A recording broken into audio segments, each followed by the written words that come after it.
জীবন্ত কবর দেখতে হলে মুর্শিদাবাদের লালবাগের এই জায়গাটিতে আসতে হবে।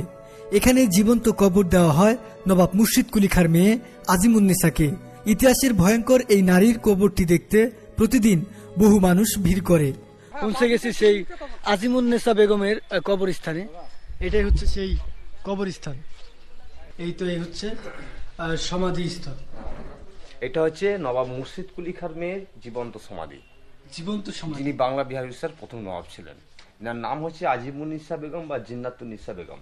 এনাকে নাকি জীবন্ত অবস্থায় সময় দেওয়া হয়েছিল। তার কারণ হচ্ছে সময় জানি তার একটা অসুখ হয়েছিল। তো আগেকার দিনে কোনো ডাক্তারের ব্যবস্থা ছিল না, হাকিম আর কবিরাজ ছিলেন।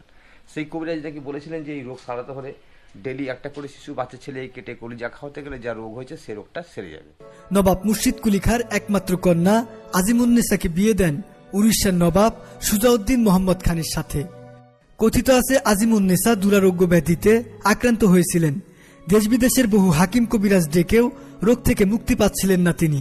শেষমেশ এক কবিরাজ এসে এক অদ্ভুত চিকিৎসার কথা বলেন, আর তা হলো প্রতিদিন একটি শিশুর কলিজা দিয়ে একটি বিশেষ ওষুধ খেলে নাকি 1.5 মাসের মধ্যে রোগ থেকে মুক্তি পাওয়া যাবে। তবে কবিরাজ বলেছিলেন এই ওষুধ খাওয়ার একটি পার্শ্ব প্রতিক্রিয়া আছে, তা হলো এটি 1 মাস খাওয়ার পর নেশায় পরিণত হতে পারে। অদ্ভুত এই চিকিৎসার কথা শুনে বেগম একটু অবাক হন ঠিকই, কিন্তু সবাই তো বাঁচতে চায়, তাই সব শোনার পরেও চিকিৎসায় রাজি হন আজিমুন্নেসা। তবে বিষয়টি গোপন রাখেন পুরোপুরি। সে সময় আজিমুন্নেসা ছিলেন অত্যন্ত ক্ষমতাবান একজন নারী। তার নির্দেশ মতে বিভিন্ন গ্রাম থেকে 3 বছরের কম বয়সী শিশুদের হত্যা করে কলিজা এনে দেওয়া হতো। সে সময় প্রতিদিন এক একটি গ্রাম থেকে শিশু চুরির ঘটনা চালু হতে থাকলো।